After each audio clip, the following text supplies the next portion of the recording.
good-looking start to the day as we take you outside. Waiting for the sun to come up this morning, and it's a blend of clouds and sun as we get you ready for a Labor Day weekend. And hopefully you don't have too much laboring to do. 67 as you spend some time outside. Our weather certainly cooperates for the most part, with one exception. South-southwest wind going at 7. There is your pollen report, and sorry if you're struggling with the ragweeds. Don't really see any relief there. We're certainly in the season. Weeds to moderate levels. That's the case again today. Now, experts say if you do have any travel plans, the earlier the better. I'll tell you, though, morning, afternoon, take your pick. Weather should not be a huge factor for you today as we check out your travel forecast today. 60s to 70s will go. That's the story this afternoon. And sun and clouds with no better than a few showers. So hopefully your navigation looks okay. Speaking of heading out there this morning, a little bit of wet weather. And I mean a little bit. Nothing heavy here, but anywhere, say, Brookhaven to Yaphank.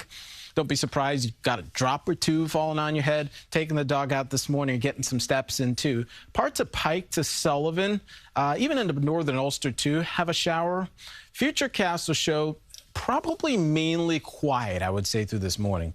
Then we get into the early afternoon. The front start, it kind of slows down as it moves in here. So maybe there's enough instability to work with. Dew points are up a little bit. There's not a ton, but the coverage is looking a little bit better than it was yesterday. So we'll really have to watch, I would say, especially here as east of New York City, that could have a better chance for a downpour before everything rolls off. And then the winds shift. And it will make a difference in the feel when you step out the door tomorrow morning, because all of a sudden those 60s we have now are like 50. It's like 10 degrees cooler. So nice and refreshing air gets replenished. And that's the best part, because, I mean, we've been on a roll, and the best part is we can hang on to it right through the 3-day weekend. Yes, it's a little cooler tomorrow, but we're trending warmer.